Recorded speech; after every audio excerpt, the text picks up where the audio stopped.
This is the Horse Radio Network. This is episode 67 of Horsemanship Radio, brought to you by Index Fund Advisors, IFA.com. Horsemanship Radio is a part of the family of the Horse Radio Network. And today it's Girls' Day because we have some great stories. We have Pat Roberts telling us all about her experience at Windsor Castle with the Royal Windsor Horse Show. And we have Ada Gates, Farrier International. She is now actually calling in farrier work. We've got to tell you how this works.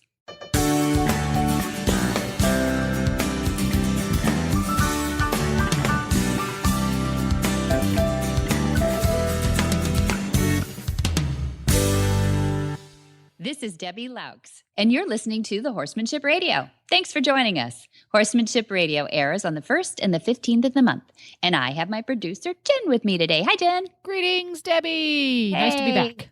Good. Thanks for coming back. I wanted to hear a little bit more about, we have a stage 2 of the Nigel story.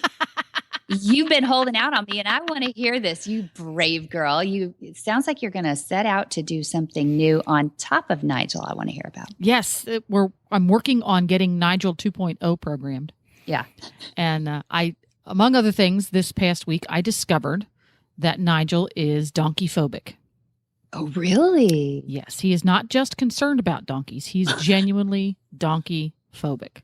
Donkey phobic. So never seen one? Is that your impression? I would be surprised if he had never seen one. I mean, donkeys are just ubiquitous here in Central Florida. Oh, is that right? But he definitely has issues with donkeys. There's no doubt about that. We're strolling gently down our street back here. We live in a subdivision which is very quiet. There's only one entrance and exit. So the only people who drive around back here live here. Huh. Okay. And strolled along, and a paddock that I know a donkey lives in.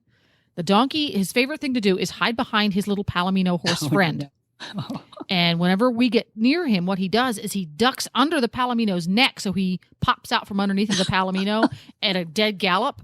Oh. And surprises the horses. And he just loves it. And then he races down the fence, and it's in the shade. So he did this to Nigel, and Nigel did a sit and spin.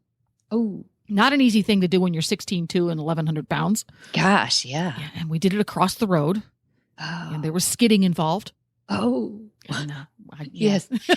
He has skateboards for feet, too. He has skateboards for feet. He absolutely does. They're built a lot like skateboards. But we got over into some grass where it was safe, and we walked back and forth, and we communicated gently until he started to breathe again. Oh, poor guy. Poor guy was holding his breath. So he does have a good spook. That was my first discovery. Is that right? That's the first one you wrote out, huh? That was his first spook since I got him. Absolutely. Oh boy. And does the donkey continue to taunt, or does he finally give up the ghost? Oh, no, donkey will taunt. Donkey does not give up. Oh, donkey is so mean. And he's okay with donkeys from a distance. Mm-hmm. It's when donkeys come to the fence and threaten to attack him. Well, that's anything. Yeah. It's a zombie donkey is what that is. Yeah, zombie donkeys. And with all those ears, it does look pretty scary. I thought, this is a good time to think about going back to some more basics, because I've been doing a lot of basic work with him. Nothing advanced, a lot of ground poles and groundwork and stuff to help him get a little bit better clued into where his giant 6-inch wide platypus feet are. Yeah. Is he still hitting wood every time he jumps over the cavalettis? Not jumps. I have seen an improvement. Oh, good. We've stepped back a little bit and doing mostly walk work. But I'm really spending a lot of time rebalancing him so that when he gets to said ground pole or cavaletti, he's been pre-balanced. Good. Yeah. Is he, you've got the dually halter on him. You're using the dually now? I'm riding him in a bridle right now, but what I'm going to do, because he has learned behaviors with the bridle. He's very good at getting a little bit behind the bit. And when they do that, they can fall on their forehand. Mm-hmm. He's big. And he's a big boy. And he's learned that behavior. And what he'll do then is I have to ask him to half halt and come back up to the bit instead of below it and behind it. Mm-hmm. And then he gets a little bit excited. I can feel his adrenaline going up because he's going, oh, you're going to make me do things that are hard. Make me think. Make me think hard, make me work hard. And those are learned behaviors. So what I'm going to do then is I'm going to take that bit out of your mouth and ask you to do the exact same skill with my body, but the bit's going to be different. And I found in the past, especially with ex-race horses, that's enough of a change that they kind of go off that loop.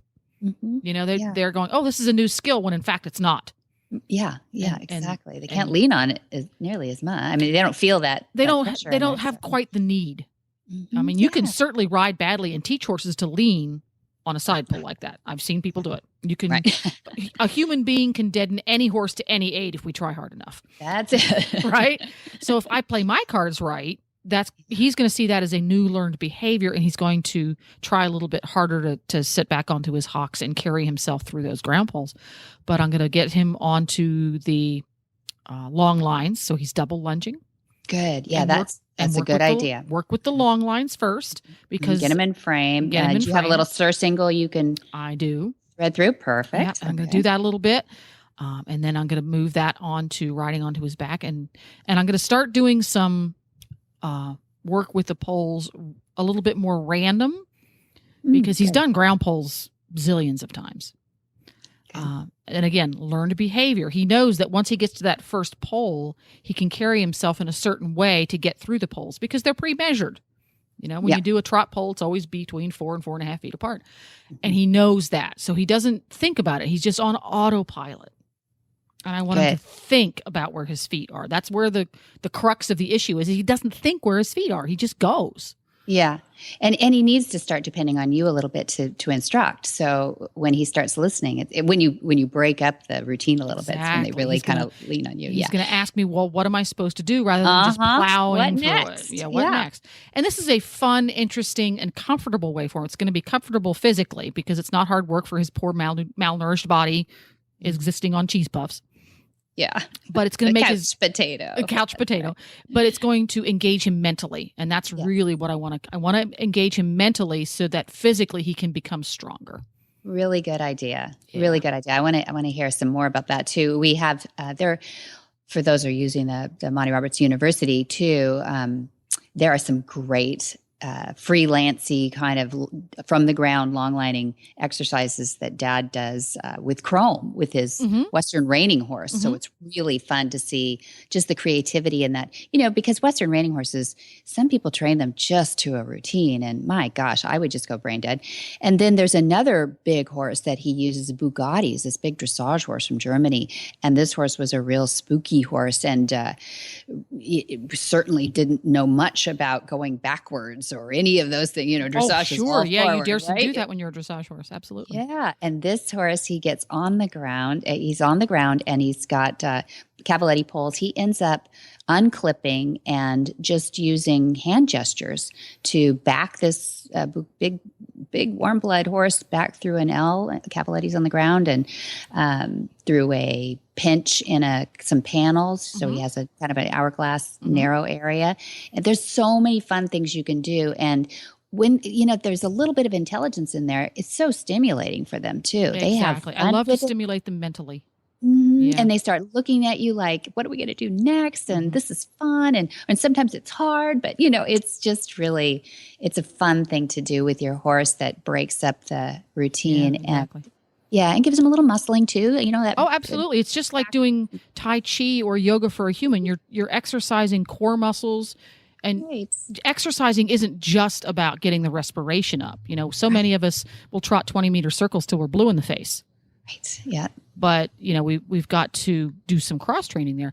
Now, when I go to my Monty Roberts University and sign in, what would be a good search term to put up there in the search bar? Because I know you have all kinds of keywords attached to these videos. We do. We're getting better at that too. Yeah. Let me test it out. Test it out right now, live. I'm doing it right on the Horsemanship Radio Show. Speak.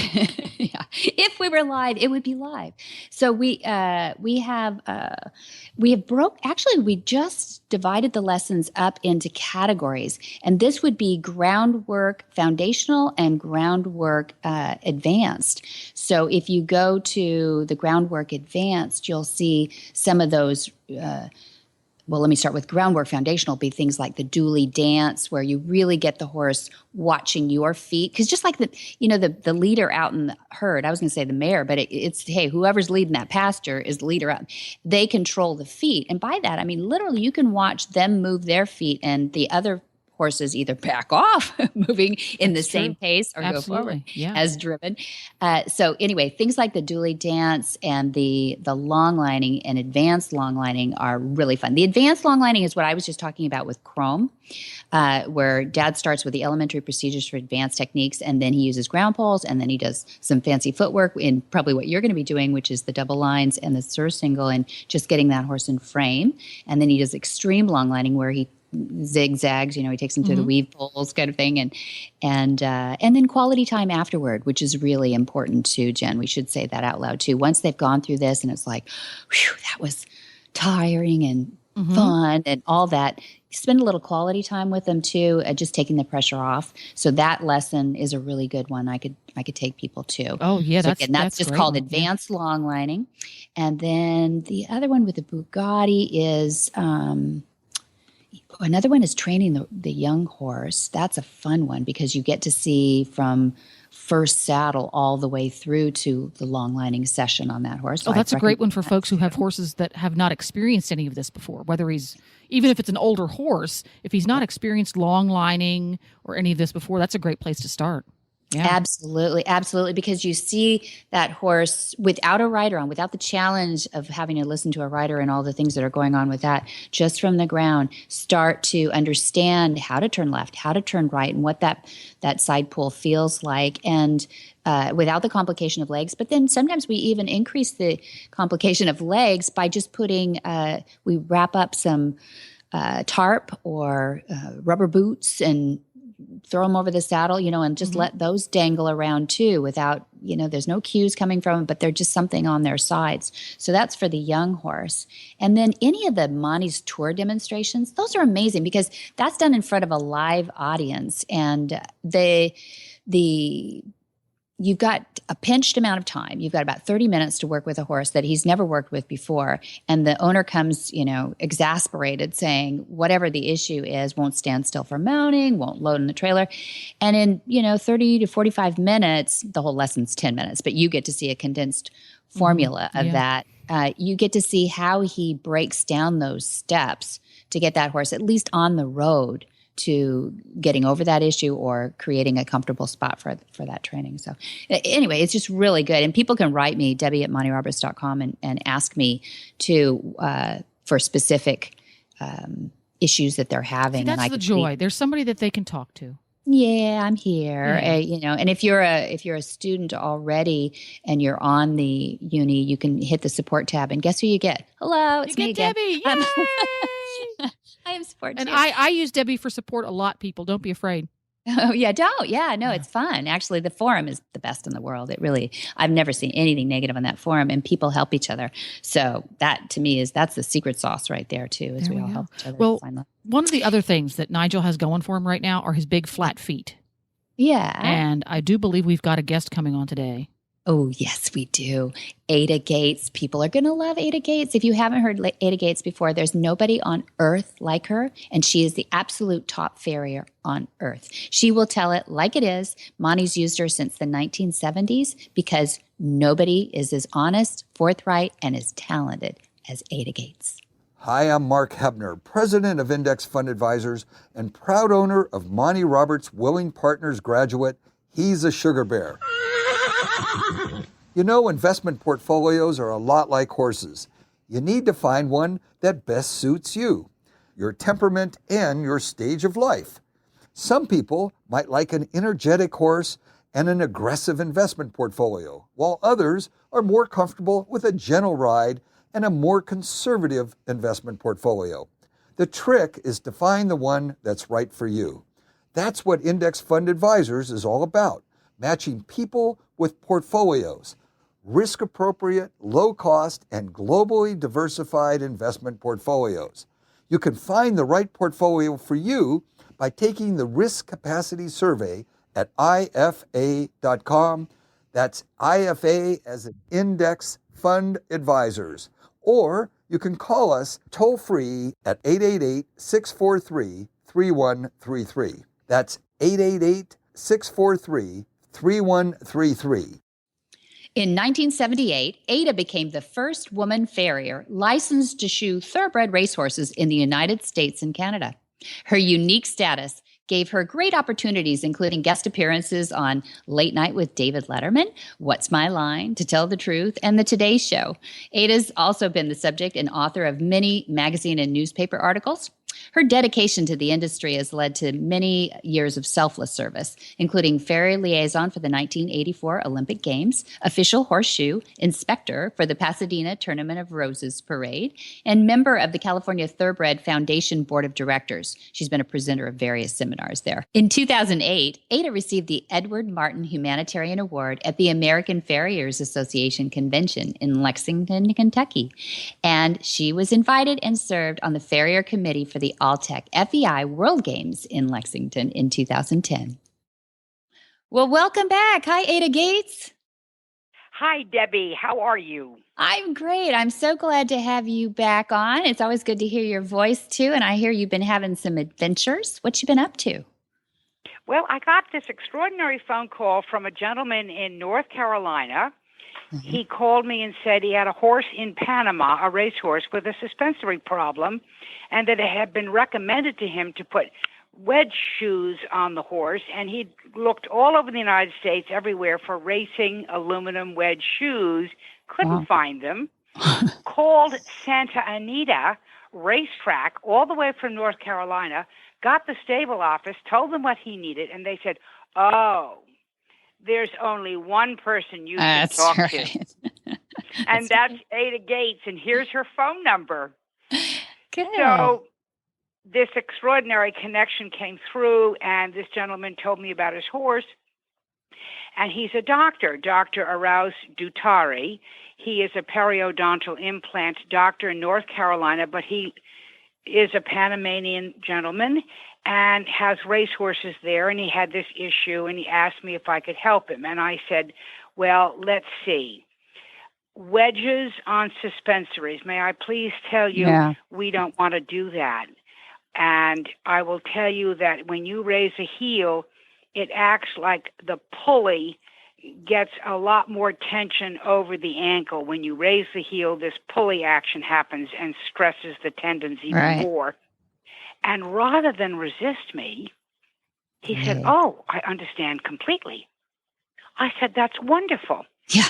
So I said, what we need to do is we need to get this horse back to ground zero. We need to get this horse perfectly balanced, flat, his foot under his leg, and then let's see where we are. And the way we can do that is I'm going to send you this kit that has a ruler in it, instructions, a DVD, and it's going to tell you exactly how to trim the foot perfectly balanced, 50-50 in the front, 50-50 inside, outside.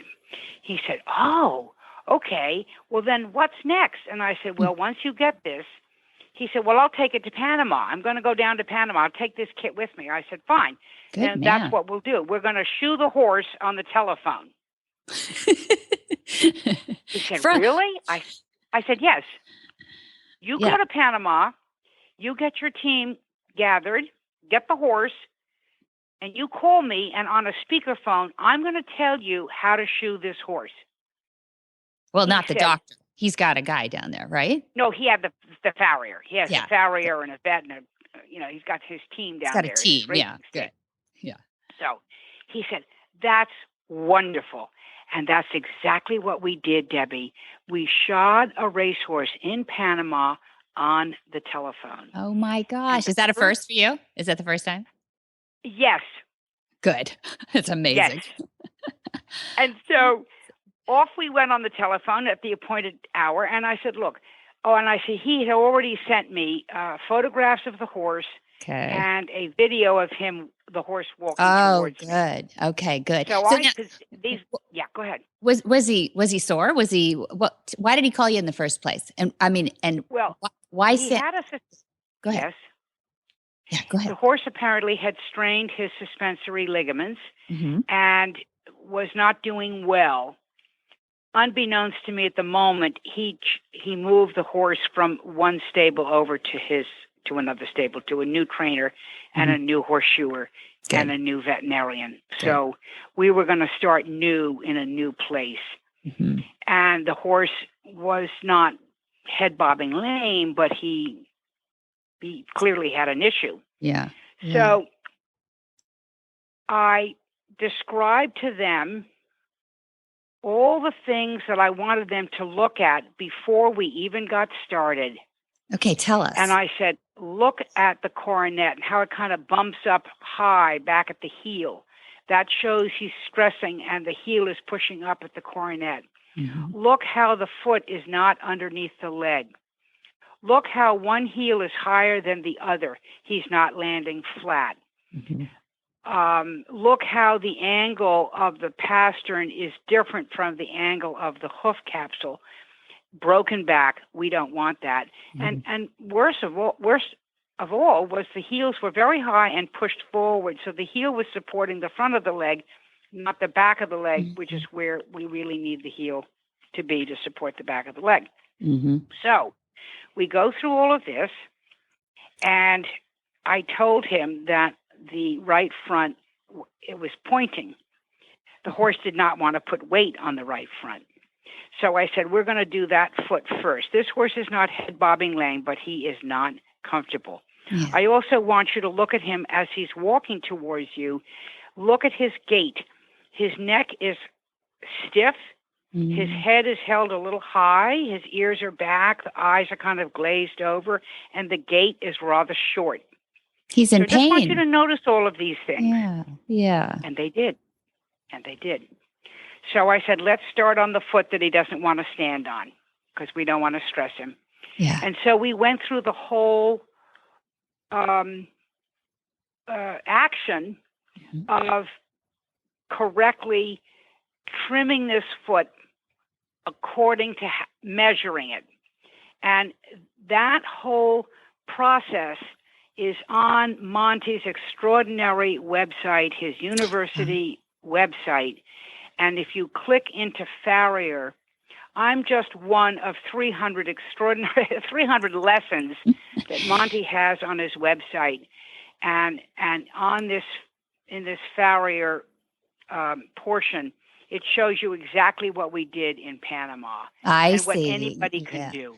Oh, you're so sweet. Thank you for the plug for the university. But you're Well, the you know, only for $9 farrier. a month. Yeah. Well, okay. Debbie, for $9 a month, everybody has 300 lessons, and they're worldwide, Yeah. and they cover everything. Yeah, just like you now, like you in Panama. No, I know. Exactly.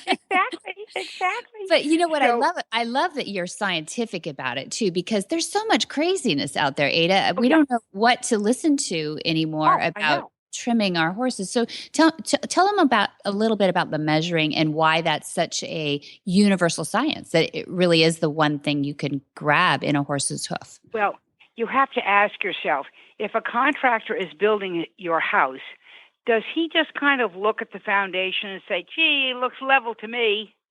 No. He puts an instrument on that foundation to make sure that it is totally level. Good point. And we do the exact same thing with a ruler because we know that the eye will lie to us. Our goal is to have 50% of the mass of the hoof in front of the center of the hoof and 50% behind, like a perfect seesaw, a little teeter-totter, perfectly balanced, 50% of mass in front, 50% behind. And we achieve that by first taking off the flares of the hoof. We don't want any flares. Flares are enemies because a thickening in the wall will draw the foot to that thickening in his gait. I mean, he'll swing out and swing wide and come back in. Horses travel to height and weight. So we take off the flares, we trim the toe where we want it to be, we measure what that toe length is. Well, when we started, it was 2.5 at the toe and 2 at the heel, so it was clearly out of balance. Right. Way too much mass in front, not enough behind. So we went through the process, and the horseshoer was very good. He was listening. He was listening, and it was all being translated.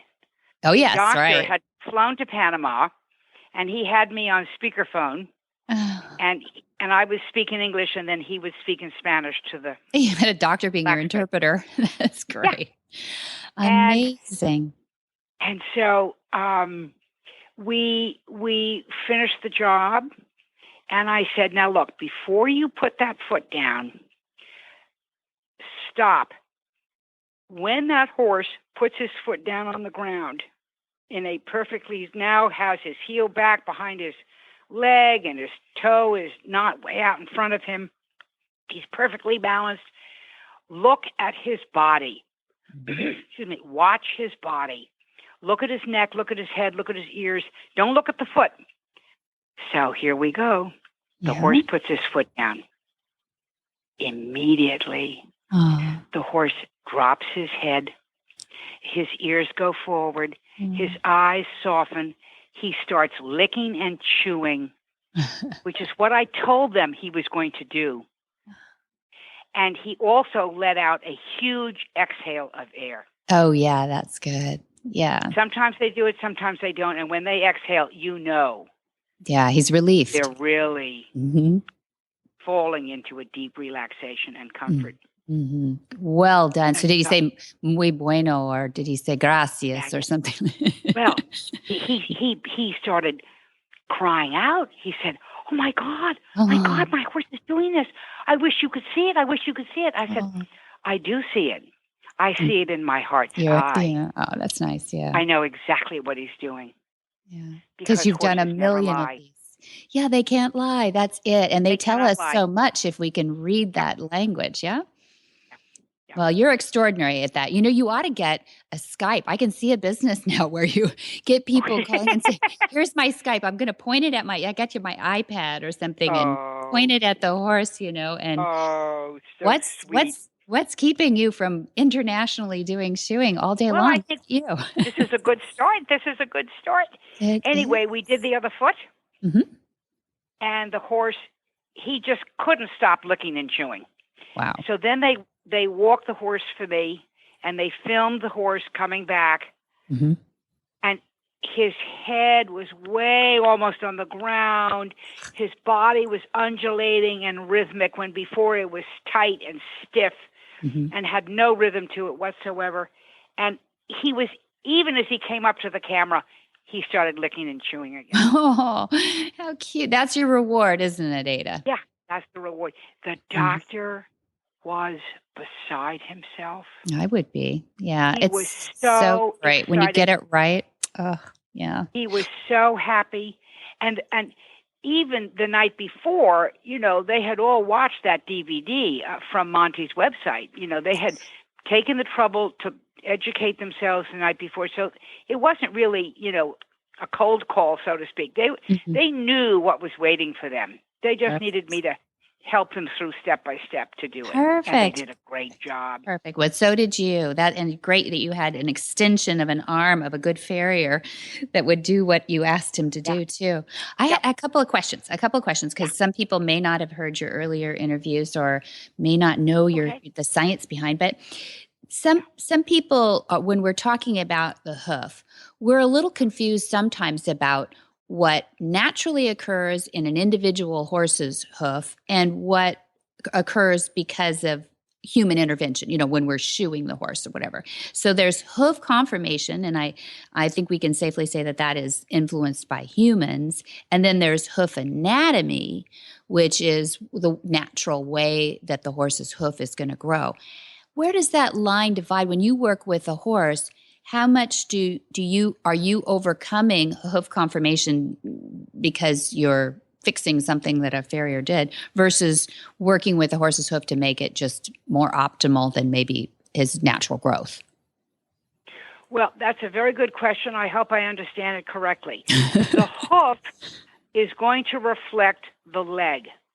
And 99.9% of horses do not have, you know, straight legs. They turn out, they turn in. And so the foot and the conformation of the foot is simply following the direction of the leg. And what happens is, because the leg is slightly crooked, now the foot lands harder on one side than the other. There's more stress on one side than the other. The side of the hoof that gets less stress starts to flare out. And the side of the hoof that gets the most pressure gets jammed up on the inside, gets very straight. The outside gets very wide and flared.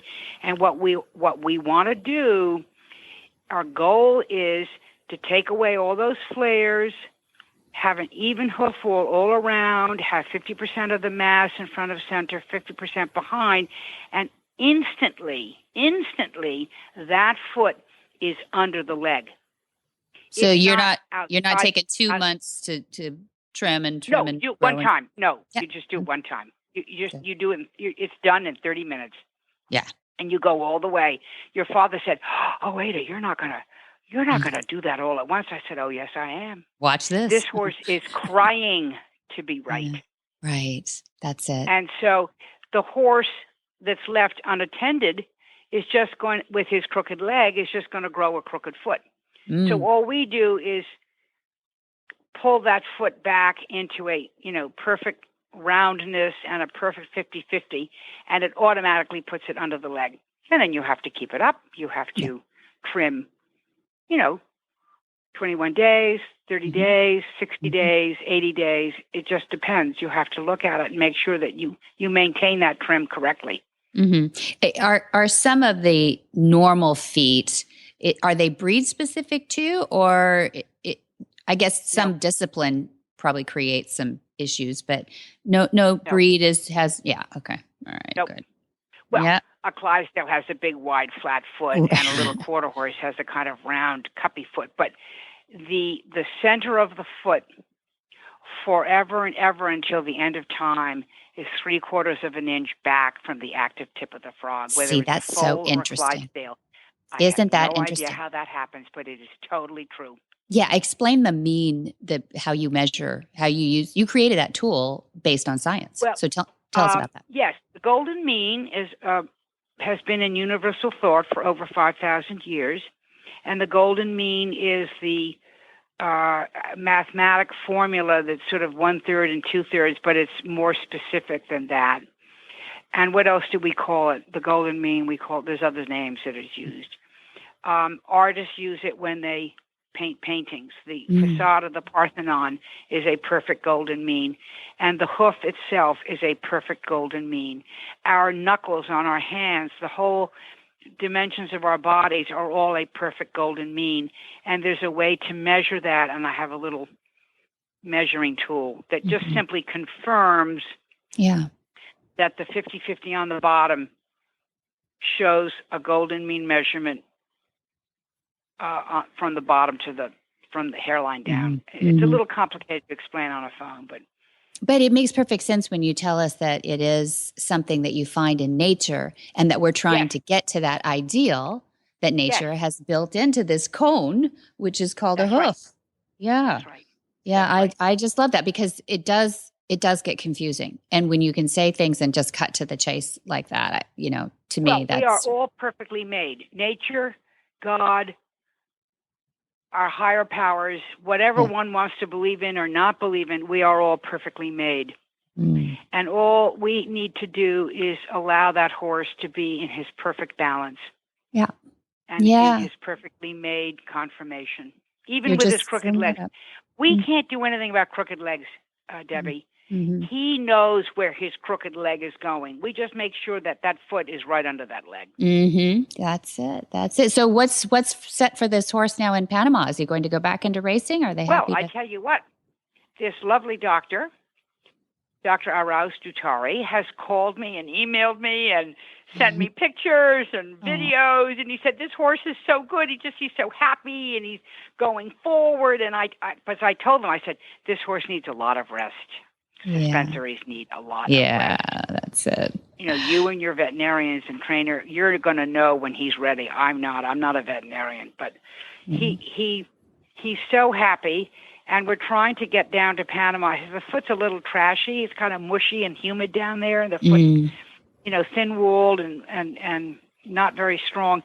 And I'm trying to get Farrier's formula made by Life Data Labs in Alabama down to Panama, but it's tough shipping into foreign countries. They have a lot of restrictions. Yeah, wouldn't you know? They can ship Yeah. everything up here, but we can't. Yeah. I know you do have to be careful. We're working we'll have to on make that. a trip. Maybe we have to make a trip to Panama. Want to do it? Yeah, well, Let's do that's easy peasy. We'll just jump on a No. plane. Maybe get busted for having formula in our bag. Exactly. Well, and I told the trainer, I said, you and your horseshoer, you need to measure every horse in your barn. Yeah, I that's said, right. oh, what? Really? I said, oh, yes. Oh, yes. Take a horse who's not lame. You're just training him. He's doing well. Trim him with this perfect, clock him, go out and run him and clock him in the morning, and then trim him, wait a couple of days, let his muscles and shoulders, relax into his new, happy, relaxed, balanced foot, and then run him again. And clock Give him again and workout. see how fast. I can guarantee you're going to get a faster time. Yeah. And aren't you in the business of winning? Well, that's all they get paid for, actually, is crossing that line first. That's right. Oh, thanks for sharing that story. That's a fun story. I love it when people get breakthrough moments with their horses, and this guy has now found the mother lode in you. This owner and he said, oh, I'm so glad you're tied up with Monty Roberts. I've admired him for so many years. I know who he is, and I know his training. I mean, he was just 1,000% lined up with everything. Yeah, you got him. It was a pleasure to work with him. Thank you. Thanks for sharing that. So where do people contact you, Ada, if they want to start this new business where they send their videos? Okay. No, my telephone, I'll give you my telephone at 626-327-3650. All right. They can go on Monty. Yeah, they can go on Monty's website or my website, which is harrypatton.com, HARRYPATTON.com. That's my blacksmith shop. Okay. And they can see the ruler and how it works and see a little kind of video. It's $35. And my email is adagates1, ADAGATES 1 @gmail.com. But you can call the shop. You can go into harrypatton.com. That's great. That's great. I want to see a lot of more comfortable horses licking and chewing. Me too. So, Me too, Debbie. That's Me too. Fantastic. And keep bringing the stories to us, Ada. I will, darling, and thank you for our lovely visit today. I love talking to you. And me too. Me too, sweetie. We'll talk to you soon. With you. Okay, Debbie. Thank you. God bless. God bless. Bye-bye. Bye-bye.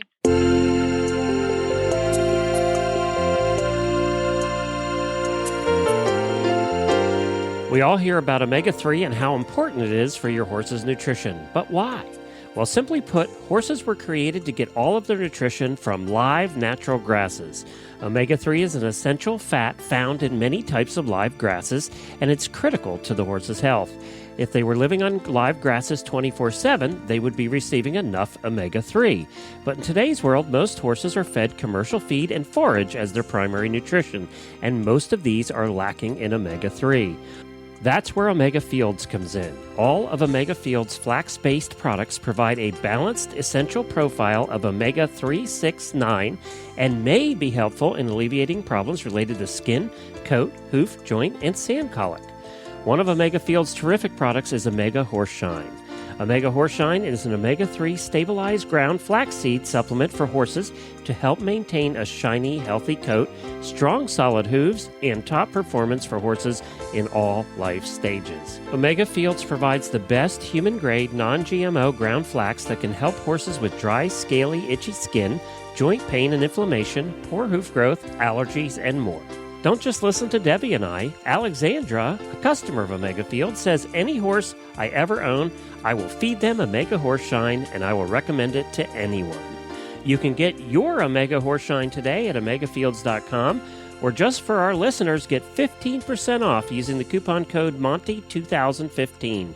All one word, it's Monty2015 for 15% off your next order at omegafields.com.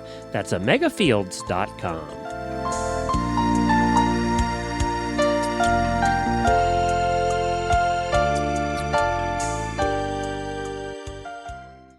Pat Roberts is an accomplished horsewoman.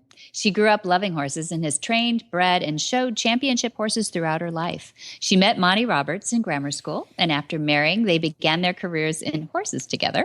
A talented artist, it was natural for her to gravitate toward creating numerous sculptures. She does bronze of the horse in motion. Pat has been honored with many awards, and her sculpture is part of the permanent collection at the Kentucky Horse Park in Lexington and the European Museum of Art, as well as several corporate headquarters, both in the United States and abroad. She has collections and collectors in over 15 countries now, and she also happens to have one in the personal collection of Her Majesty, Queen Elizabeth II at Windsor Castle. Well, welcome, Pat Roberts. Hi, Mom. Hi there. I'm so glad you could come on right away after your visit. I don't want to give it away yet. People might not know what we're talking about. So where were you last weekend? I got on a plane and I went to England and directly to Windsor Castle as the guest of Her Majesty, who celebrated her April birthday at the Royal Windsor Horse Show over the weekend. So that's where I was. And you were invited. It wasn't just like you bought a ticket to the horse show and said, I'm going. No. We were your dad. I met your dad there. He left home in March, and this is the first time we've caught up with one another. And he's been on tour, as you know. But anyway, we met there, and we were guests of Her Majesty, and we stayed at what's called the side door at Windsor Castle. Oh, that sounds cool. It's across the yard from where the Queen has her apartments. But we were her guest, and we've stayed there before. And we had the same room. It's the Margaret Thatcher suite. Oh, really? Oh, what's it look like? It's quite large, and it's rather fancy and nice and comfortable, and we feel kind of at home there. Can you believe that? How many times have you stayed there?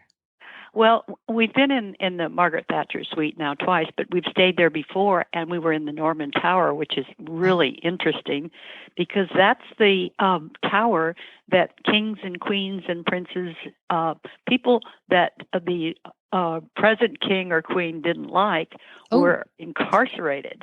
Oh, and they would lock them in the Norman Tower, and what's so interesting about it, it's now where the governor resides, and we've been guests of the governor in the past, and there is one portion of the tower where these kings have taken something and written their names and put notes on a wall. Oh. And you can see it. It's protected. There's a plexiglass partition that you can look through. You can't touch it, but there it is, and it's just fascinating. I can't really remember all of them that we saw because it's been a few years now since we've been in the Norman Tower, but it's really something. So are you saying that the kings and queens and princesses were graffiti artists and they were signing these walls? Well, really, what it looks else? Like that? When you're locked up in a tower, what else is there to do? Yeah, that's so they, true. They would say King whatever was here and the dates and things like that. Yeah, oh, that's so interesting. They probably said naughty things about whoever locked him up too. I don't want to hear that part. No. Let's keep this a clean show. This is a family show. That's right. That's right. How right. fascinating. Okay, so you got there and you settled in, and then you got to go to the show. So where did you sit and what did you see? Okay, well, it's the Royal Windsor Horse Show that they have each year. And we've been there several times now, and particularly like during the Queen's Jubilee or her 80th birthday. And we sat in what's called the Royal Enclosure. And it's right, we sat, I think the Saturday afternoon we were about 3 or 4 rows above the Queen. She was right on the front row. Mm-hmm. And then on Saturday night, we were also in that same area. And she didn't actually come to the show on Saturday because it was really, once again, kind of a warm-up performance for the actual one that she was going to attend, which was Sunday evening. Mm-hmm. And then on Sunday evening, she was there and came in a beautiful carriage. and she and Prince Philip, and then behind in another carriage were Charles and Camilla. Oh, fun. And Edward was there, and Edward's wife, and he rode a horse on Sunday evening that the Royal Canadian Mounted Police had given to the Queen. They named him Sir John, and that wasn't after Sir John Miller, I'm told. But I don't know. You asked, yeah. Yeah, I asked, of course. Yeah. And then Edward rode him in on Sunday evening, and Anne was part of the parade, and it was amazing because during the entire performance, and they had lots of celebrities there, either like Helen Mirren was there, and she introduced some of the events that were happening that evening. But there was a huge screen, and they were showing photos of the Queen from the time that she was a little girl until present, and that was going on throughout, in and out between different performances. Oh, how beautiful! I bet there were horses in most of those photos. I bet. Oh, a lot of them. Yeah, Mm-hmm. I'd probably 80% of them have horses. Listen to that. Yeah, naturally, because that's her love. So would you want to see a progression of your life, or do you think it was flattering? I don't know. Well, I don't know. I mean, age is a terrible thing. I mean, it's not kind to us. I mean, and the longer we live, which is a good thing. She is 90. She is 90, but I have to tell you that she looked radiant. She had a glow to her. She smiled the entire time. She looked like, I've never seen her look so happy. It was really special to see the Queen looking so well. And then there was Prince Philip, who's now 95 years old. Right. And he's still driving. Can you imagine? Driving a carriage. A carriage, yeah. Yeah, I think they took his driver's license away. No. They took his driver's license away a long time ago. But he's still driving those horses around the Windsor grounds, and he looks well too. They look both of them are looking really great. Amazing. So horses do this. That's what it is. That's the ingredient, isn't it? That's it. That's exactly right. So just keep on riding and keep on, spending your life around them because they're good for you. Yeah, and I have to say, there is one heck of a photo of you and Dad outside the castle, and you're in this. What color would you describe that dress as? Oh, mauve. Okay, there you go. It's just a really lovely kind of a royal color. Oh, perfect. Yeah. That's yes, and it's kind of a special. I've never had so many compliments on an outfit as I did, but it's probably because it's all over Facebook. Everyone that I talk to says, "Oh, I loved your dress." It's beautiful. You guys look stunning. I don't know what else to say. You just do. And I've got the post to back you up on the Facebook too. People will have to go there and see it. But you don't look your age. I'm so sorry to say, but you guys are not acting your age either. So Dad's in top hat and tails. You have tails on That's too? right. It's called a morning suit, actually. Yeah. And I thought it was always MORNING. It's not. It's MOURNING. Did you know that? Like you're wearing to a funeral or something. Exactly. Huh? Right. It looked gorgeous, though. It really didn't look like he was in mourning at all. No, he wasn't either. Yeah. He was full of smiles. And of course, during the evening, to tell you, the different people that attended from all over the world. The King of Bahrain was there, and they had the largest cargo planes that possibly can fly, full of horses that they brought from the Mideast. And they had trick riders. They had and just every kind of horse that you could possibly want. And they would come through.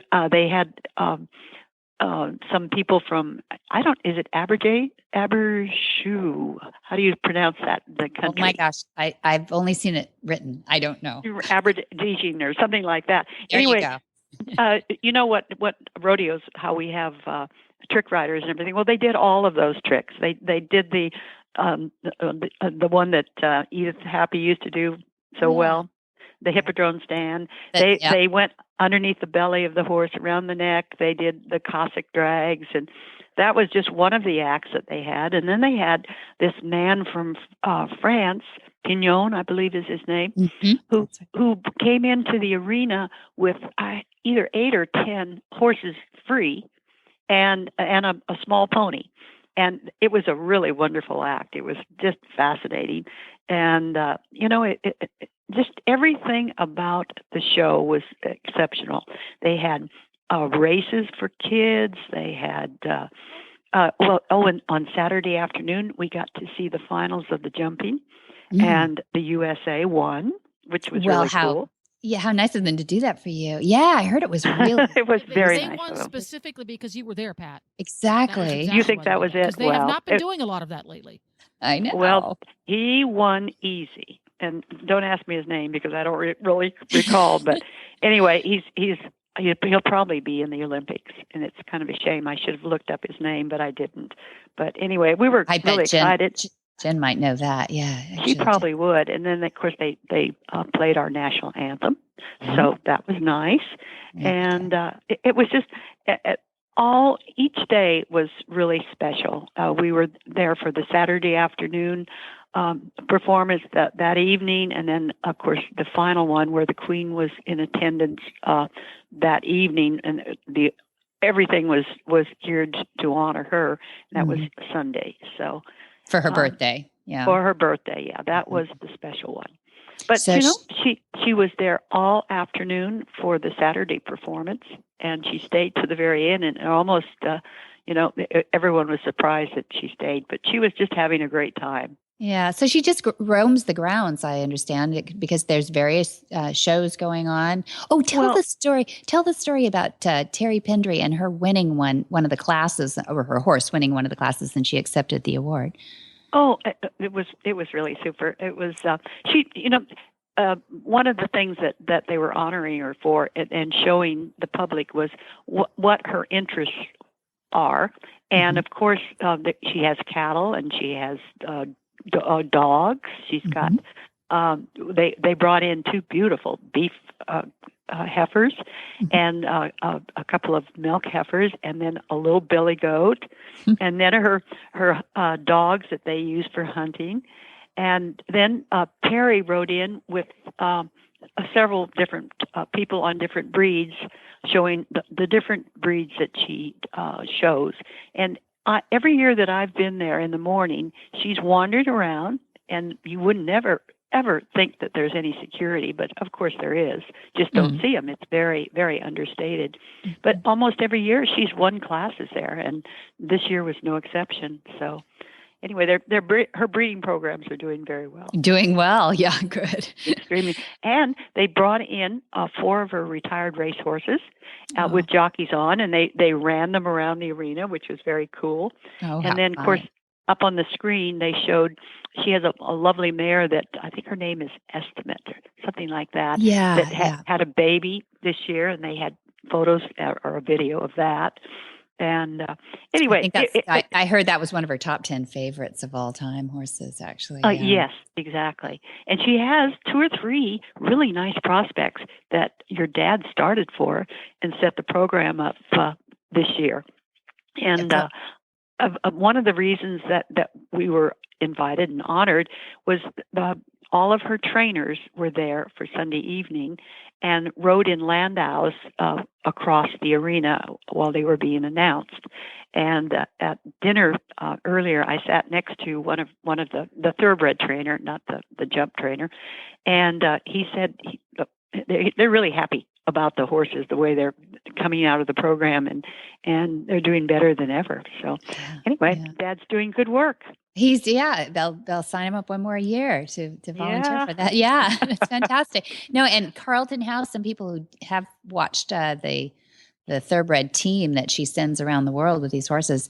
Carlton House won the Australian Open, which was that was maybe 2 falls ago, I think. And that was just earth shattering because he really did well. And so that's come out of that program too that Dad's been working through. So that's true. Yeah, He's been in that program about 4 or 5 years now, I think. Very excited. So the story I heard is from that Terry was telling us is, we should mention that Terry Pendry is the head stud groom to the Queen, and wasn't back in '89 when you and Dad first went over there, but later earned that position as somebody else retired. Did he move into Sir John Miller's position, or was that different? No, Sir John was at Equerry. That's right. Equerry is a person that coordinates all of the movement of everything, her horses, her cars, et cetera, et cetera. Terry, as it doesn't sound like it's a very high position when you say he's her head groom, but literally that is a very important position because he rides out with the Queen. Yeah. And she rides every day that she's at Windsor. She rides out in the morning. She doesn't ride those great big 17-hand warm bloods. Now she's riding smaller horses, different breeds, cobs, and et cetera, and Terry rides out with her. And I suspect that as long as Terry's around, she and Terry will be riding at Windsor in the morning. Oh my goodness! Yeah, it's a great. People can Google that. Google Queen Terry Pendry, and maybe Fell Pony or something. She's on a beautiful like fell that. pony. Yeah. She loves her fell ponies, and so Terry was with her when she accepted one of these horse show awards with her pony, and she wasn't riding the horse, but she's the owner. No. And so she takes the award and then opens up the envelope, and he encouraged her to open up the envelope. You're going to tell that story? Yeah, I love it because I love a belly laugh out of the Queen. I just think that it's just precious. And she opens up, and it was a Tesco, which is their, kind of lowly grocery store there. What was it, 50 pound? It was a 50-pound gift certificate. That's awesome. Who doesn't love grocery store gift certificates? Well, yeah, I don't know if the Queen goes very often, but somebody has to do the grocery shopping. That's right. I'm sure. I know. Yeah. A little aside, which it seems so strange to me, but they don't. A blue ribbon is designated for second place. It's a red ribbon for the winner. Did you know that? They do everything opposite us. They drive on the wrong side of the road. It's true. We have a lot of UK friends who listen to this, so you're doing the right thing. Sorry. Okay, now speaking of driving, which was really, really nice of them, but Jaguar Range Rover, through Terry, arranged for us to have this brand new, beautiful Range Rover to drive up and down the hill because the castle is way up high, and you have to go down through fields and on roads to get to where the showgrounds are. So we drove around in this wonderful car, and Range Rovers didn't used to be very comfortable, but they've upped their ante there. So no longer we were very appreciative. Yeah. No. Very nice. Yeah. I didn't even realize it was so far away. How far away is the castle from where the Royal Windsor Horse Show is held? Well, but if you go by road, it's probably over a mile. Oh, yeah. So it is pretty far. It's right below the castle, on the side that where the side door is where we were staying, which is the opposite side that you see when you see pictures of your dad and I. That's the mews or the stable side that the pictures have all been taken. Well, it's the other side, and it's kind of a straight hill down.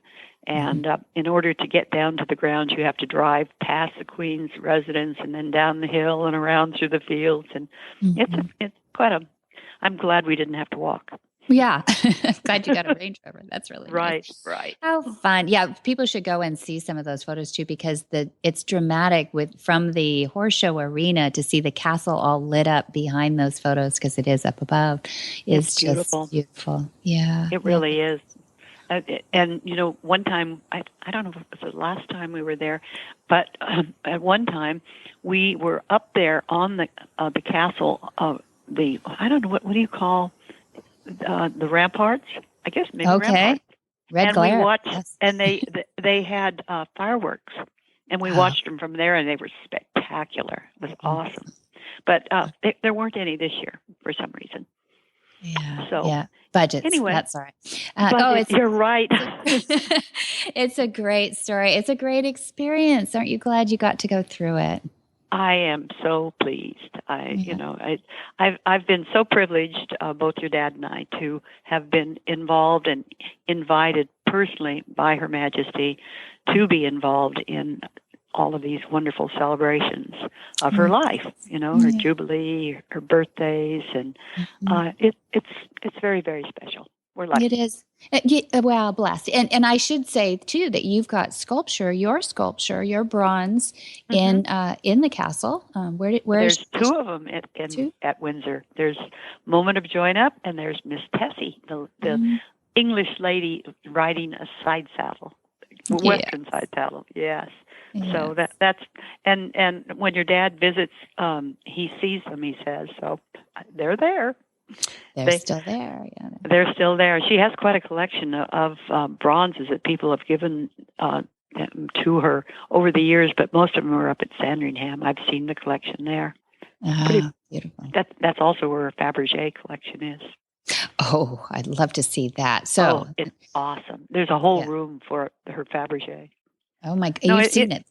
I've seen it. I've been to Sandringham. Yes. We've got to send you back with a good phone with a good camera. I know. I really do need to update my phone. More snapshots. We do. More photos. We need them. Yeah. Yeah. Well, thank you for getting the ones you did. I totally feel privileged because I know I heard the media was very strict on this one. They're very protective. Oh, they only had 3 official photographers.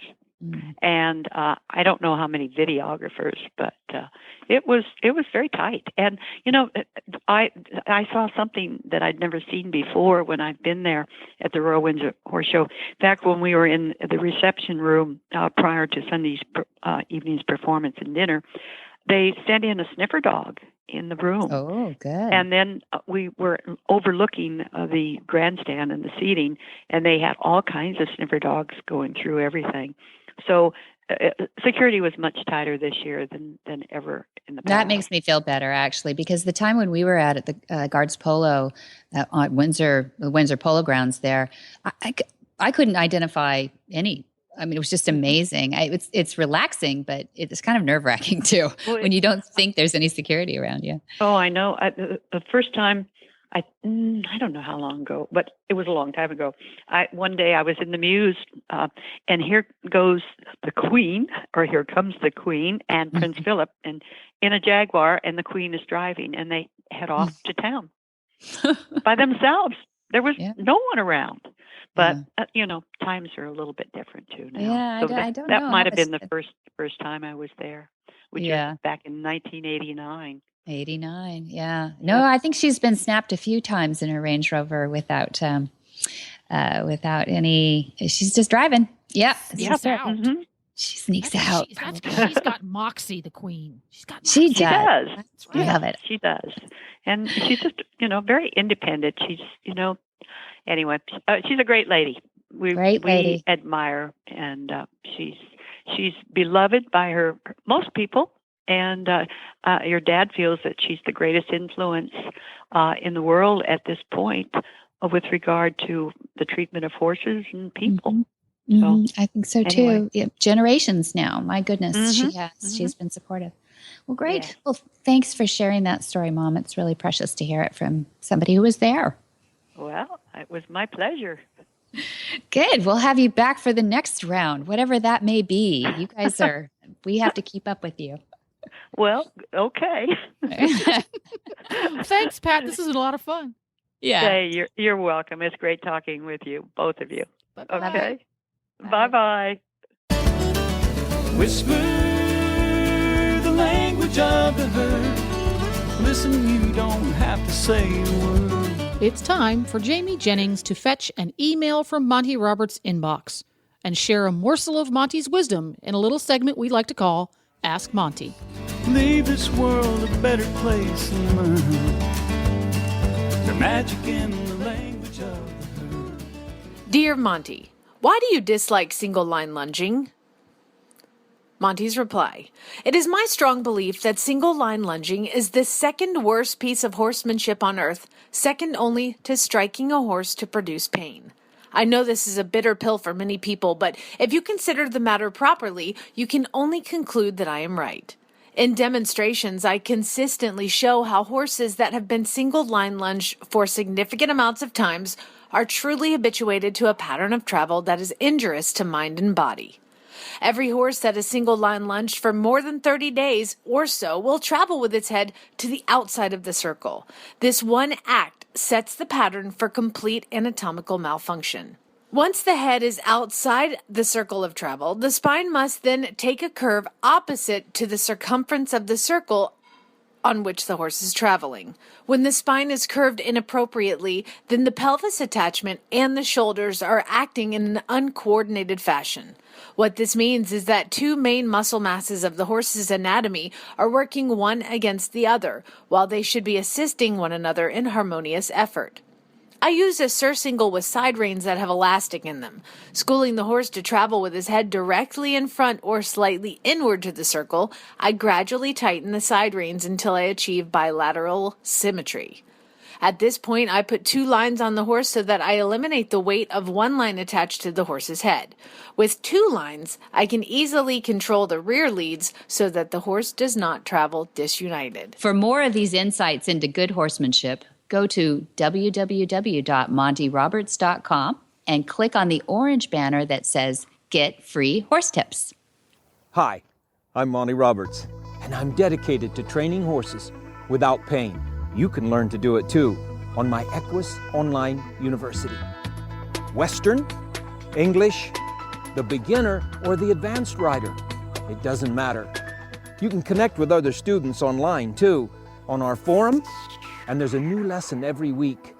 It's a lifetime of learning for you on my Equus Online University at montyroberts.com. What in the wide, wide world of sports is going on here?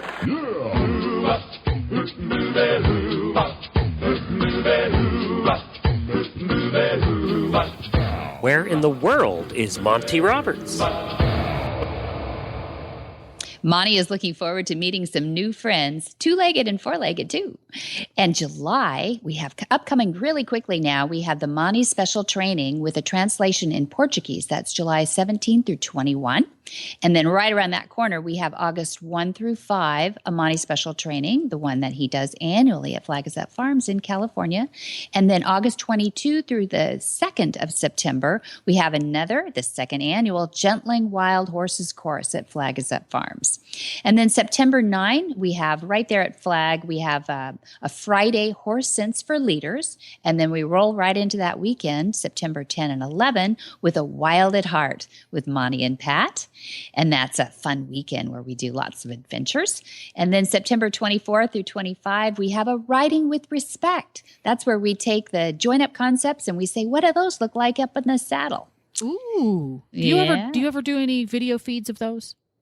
You know, we haven't done that. Do you mean like a live streaming of it? Oh, yeah, a little bit of live streaming or some video, because I'm very curious to see that. We have filmed it, and we do have some riding lessons that come out of that for the Equus Online University, but we're actually toying with the idea of doing some live streaming from it, but it would be very limited. So well, do come to the right. Yeah, just as a teaser, kind of just to show what we're out there doing, because it's not very mobile when we do it, you know, with the live streaming, and the class is kind of mobile, so we can do part of the arena work and some of those things that are right there. That would be great to be able to just tune in for a 5 or 10 minute bit of it here and there, just to get a visual of what happens. I think that would be very exciting. It's one of my favorite things, Jen, because you just don't get to see Monty and Pat up in the saddle teaching very often. So it is fun and to have that feedback directly to the students right there of all levels too. We have people that are green riders, and then those people who go, I just don't know that much about Monty Roberts concepts, and I'm a good rider, but I want to know, what does join up look like in the saddle? And so many people want to apply it to work in the saddle, and that's just awesome that you guys do that. And for everybody listening, if you couldn't remember all that when she said it in her little lovely voice, you can go to montyroberts.com and see all of this great information. He's got his schedule up there along with lots of other good stuff. Or you can call Flag Is Up Farm, 805-688-6288. 888. And for details about today's show, you can go to horsemanshipradio.com, where you can find links to today's guests, pictures, and lots more information. And we love your feedback. It helps us make this show better. So please follow us on Facebook just search for Monty Roberts and comment there. And if there's things that you want to hear about on Monty Roberts' Horsemanship Radio show, let us know. Or you can follow him on Twitter. That's right. Monty Roberts tweets. It's Monty_Roberts. And go get that app. You can have all of the Horse Radio Network shows with you wherever you go by downloading the free Horse Radio Network app for your iTunes or Android. So do it today. It's quick, it's free, and it's easy. Yeah, it's the best way. And many thanks to our sponsors, too. IFA.com, Omega Fields, and Equus Online University. Be sure to visit all the other great shows on the Horse Radio Network at www.horseradionetwork.com. Until next time, have many happy horse hours.